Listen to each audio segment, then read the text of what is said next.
Artificial intelligence is officially here and free to use for everybody thanks to OpenAI's new product, ChatGPT. This thing is going to be huge for the future of investing. I really think it's going to be used by both institutional and retail traders. I could not be more excited to see how this thing's going to work in the future. And I really think it's going to close the gap between institutions and retail traders. I wanted to see how this magical internet robot works, so I asked it to help me come up with a strategy to turn $1,000 into $1 million in the stock market in just 5 years. This is nearly an impossible feat. It's literally an 1,000x return in 5 years. Not even the GOAT, a prime Warren Buffett, was able to achieve this. But I want to see if this oracle of the internet could do something that the oracle of Omaha could not. So at the end of this video, I put those strategies to the test and create a portfolio of the recommended ETFs to see just how good this magical internet robot is. What is ChatGPT? It's literally a juiced up version of that classic MSN chatbot I used to talk to every single day when I was a child. But yeah, this thing is next level. And how it works is that it was fed large amounts of data and trained to spot linguistic patterns in that data in order to learn how to sound natural and interact in a human-like manner. That's also how it has so much knowledge. Knowledge from the internet was uploaded to the AI, just like how Neo learned karate in the Matrix. And the real beauty of this thing is it can take the knowledge it knows and convey it to you in any way you ask, and it will generate original text. For example, I asked it to summarize 1984 by George Orwell, but in the style of Dr. Seuss, and it came up with this. This is similar to what you'd expect a human to come up with if you asked them to complete the same task. I think this thing is extremely useful to investors in many ways. Biggest benefit overall is to educate yourself. You can ask this thing to explain complex topics in plain English. It will also give you complete industry and company overviews, and you can learn about different investment strategies and ask the bot to compare the pros and cons of those strategies. Essentially, it's like using Google, except it's way more interactive, and it can give you the exact info you're looking for in just a matter of seconds. Getting into my conversation with the AI here, I first just asked how I can turn $1,000 into $1 million in the stock market with no time frame. And it really gave two sound pieces of financial advice here. Those being investing in a diversified portfolio and saving and investing regularly. This is advice that really any financial advisor would give you because it's time tested and it's proven to work. It also leads to the concept of dollar cost averaging into the S&P 500. This is a strategy that Warren Buffett has praised throughout his entire career. The S&P 500 is a diversified portfolio of the 500 best companies in America, and dollar cost averaging is simply investing a regular sum weekly, monthly, or yearly, or whatever time frame you choose into a portfolio such as the S&P 500. An investment strategy like this is great because you don't have to worry about missing out on a good buying opportunity or investing when the market is too hot, because you put that market timing on autopilot, and this will greatly smooth out the volatility of your portfolio. And this is good advice by the AI because this strategy in all likelihood will make you a millionaire, because the S&P 500 has averaged a 7% return historically over time, and since it's comprised of the 500 best companies in America, it's a safe assumption to assume that the returns on the market will be fairly elevated or remain consistently at that level going forward. As I continued my conversation with the AI,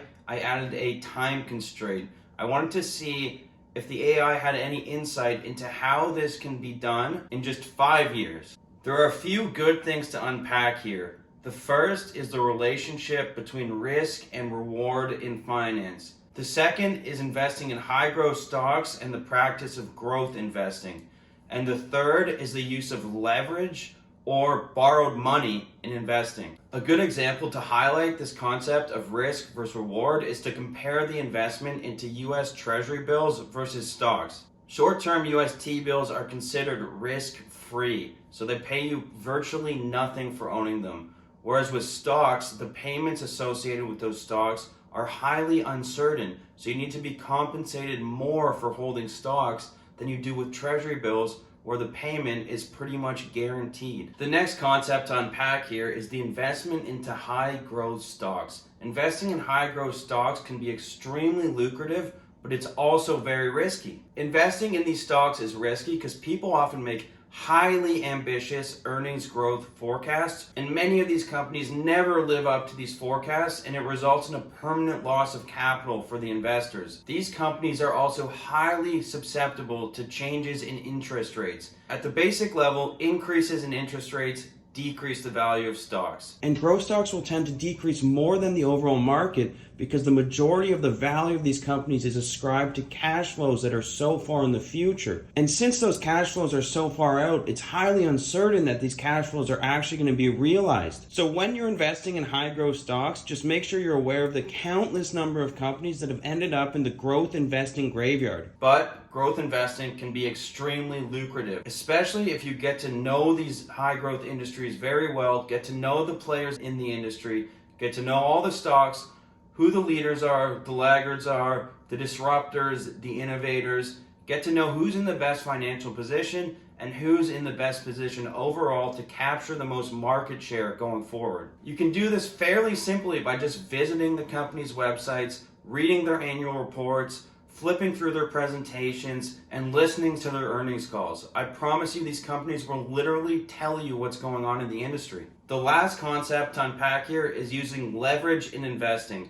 This is either done by borrowing money to buy stocks, which your broker will lend you money, they'll give you a margin loan to buy stocks, or by buying products that have leverage embedded into them, such as stock options. And when we come back to risk versus reward, these things are super mega risky, but that's why they can offer such large payouts. We're going to run through some examples of how leverage can both help you and hurt you when investing. So in our example here, you have $5,000 to invest, you put it into the account, and that's your equity. The broker will then lend you $5,000. So now you have $5,000 in equity, $5,000 of the loan, and $10,000 in cash total. You can see how the margin loan has increased our purchasing power. We can now use that $10,000 in cash we have in our account to buy 100 shares of XYZ versus the 50 shares we could buy if we didn't take out that margin loan. And say a week later, stock XYZ comes out with some amazing news and the stock price increases to 120. So in scenario one, without the margin, we've made 20% simply because the stock went up 20%. In scenario two, with the margin, you can see that we've made 40%. We've doubled our return because we doubled our purchasing power by taking out the loan. If you wanted to, you could sell the shares for $12,000 total.